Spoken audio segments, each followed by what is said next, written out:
The ANC National Executive Committee meeting has taken place this weekend with reports that former President Jacob Zuma would likely top the agenda.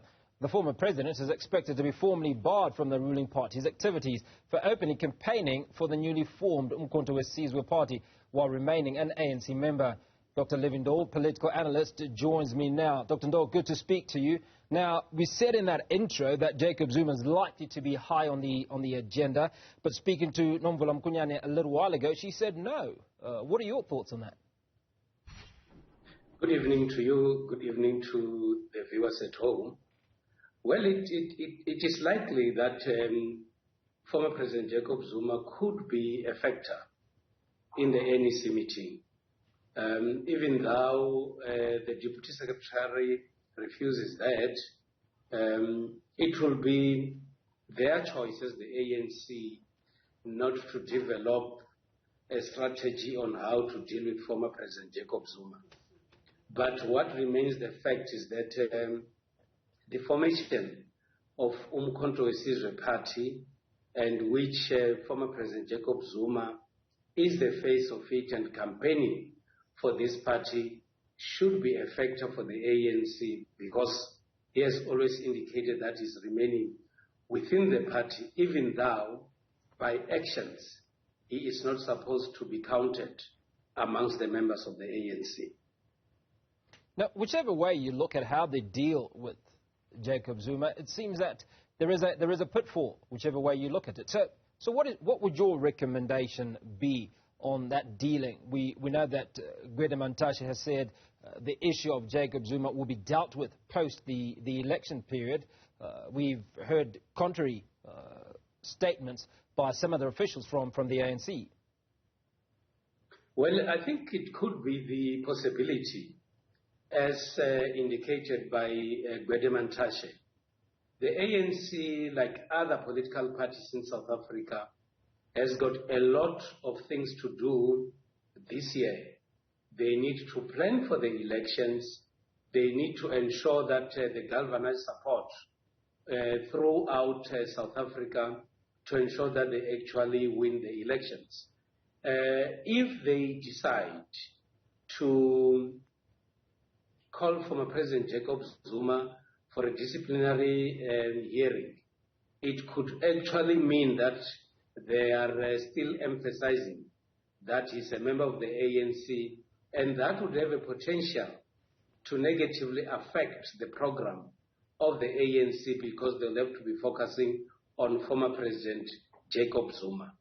At the same time, he could still be continuing to defy his party, do whatever he wants to do in the name of the so-called defiance, because he constantly indicates that he remains the member of the ANC. My view is that the NEC has to sit down, come with the best strategy on how to deal with the Jacob Zuma factor. But the reality remains, by his actions, by the way he talks, and everything that he's doing now is contradicting everything that the ANC stands for, and indeed, he should be counted amongst those that are outside the ANC. Well, Dr. Ndou, you talk about the ANC coming up with a strategy, and the ANC, by and large, seems devoid of a strategy. If you look at many of the issues that have been unfolding before them, there's very little consistency in how they apply the rule book. Indeed. One would indicate that indeed there has been an element of inconsistency. And my view is that the Jacob Zuma that we have today is the Jacob Zuma that was made by the ANC. It is the same Jacob Zuma who has been defying the ANC and doing things which any normal person would have expected the ANC to have acted or done something. Unfortunately, that has never been the case with former President Jacob Zuma. And that is why, in my view, he would continue even today to say he's a member of the ANC whilst he's actually violating its constitution and what it stands for. And that therefore puts the ANC in a very, very difficult situation in terms of the steps that they have to take regarding former President Jacob Zuma. It is up to the leadership, in my view, to say it is now the time to let go of former President Jacob Zuma, or to call him to a DC, which either would have serious negative implications. So they have a lot of time at their disposal to sit down, look at the advantages and disadvantages of whatever action that they take, and then clearly indicate that to the ordinary citizens of South Africa and their members. Well, Jacob Zuma has clearly called their bluff, because according to ANC regulations, you cannot be campaigning for another party ahead of the election, and that's what he's been doing. In fact, he's reported to be recruiting ANC members to join the MK party. Now, how influential are Zuma supporters, and what impact might they have on the ANC's internal dynamics? Well, it will actually depend on how influential they are within the ranks of the ANC. But the other reality remains, which is that any political party that can be formed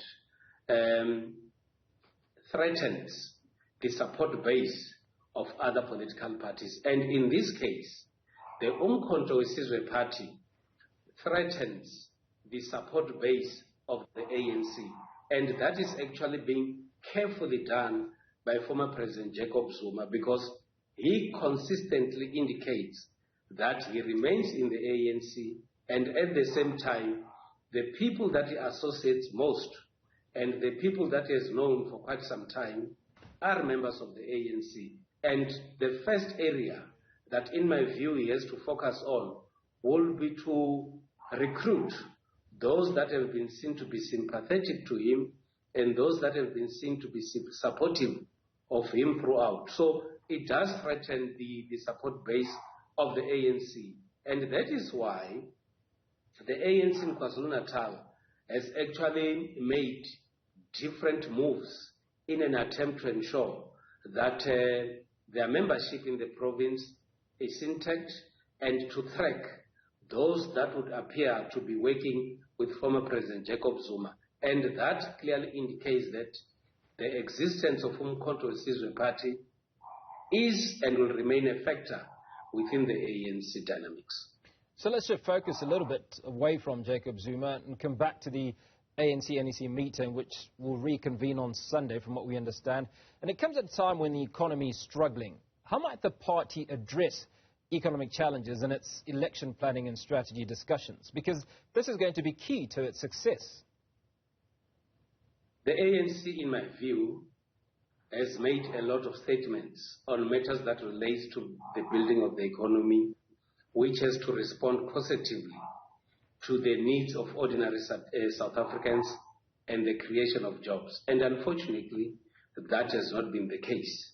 My view is that whatever discussions that they have, the ANC should honestly come out to the public and say, when it comes to the matter that relates to a strong economy and matters relating to jobs, and specifically for young people, they should indicate that they've not been able to successfully do it, and be humble enough and call experts and even those outside their ranks to come on board to assist them. And it is important for political parties to be very honest with the challenges that they face, so that if there is any form of assistance that others could offer, they should actually go there to provide such. I doubt very much that many political parties would want to go out there, Dr. Ndou, and say, you know what, we've completely messed up on 1, 2, 3, 4 things a few months before the election. Does that not give fodder to the opposition? I mean, surely the other campaigning parties will then grab at those dysfunctional aspects to any political party and use them against them. It certainly does. And I think it is time that even when we've got opposition parties, but if they make proposals and inputs that are useful, it would be wise for those that are in power to take such proposals from opposition parties. But the fact remains that the ANC, as they go to this NEC meeting, they know that there are areas that they have not done well, which relates to the economy and which is not absorbing young people into the job market.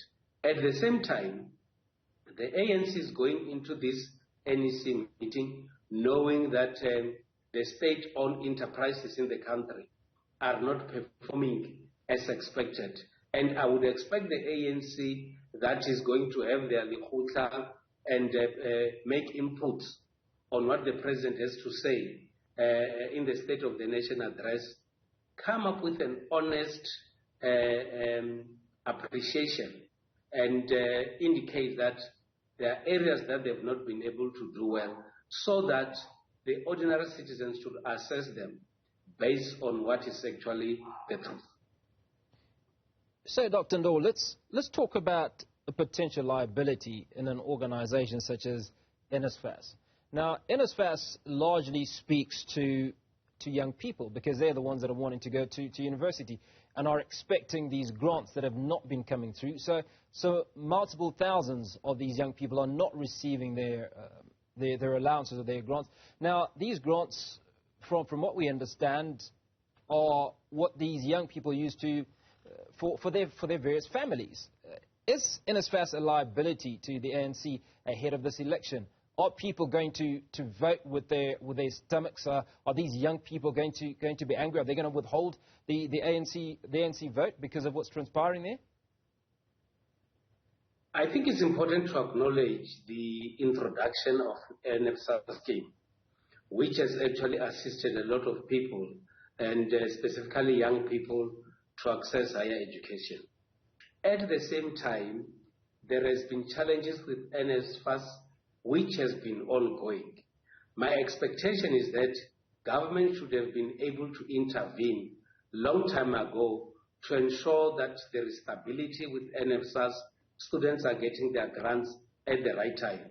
And I think government, through NSFS, has to avoid a situation where they frustrate and anger the very same people that they expect them to vote for them. And I would have expected that, as we speak right now, you wouldn't be having students that are still frustrated because of NSFS. I expect government to have done much better than what is actually happening right now. Indeed, other political parties would have to take advantage of the failures of government on issues like NSFS, on issues like ESCOM, and many other failures that the ANC government is actually having, and opposition has to take advantage of that and use that as a tool for campaigns in the elections this year. Dr. Levy Ndou, political analyst, appreciate your time. Thanks so much for that analysis ahead of the ANC NEC meeting, which is going on currently. In fact, it's actually broken up and will carry on Sunday.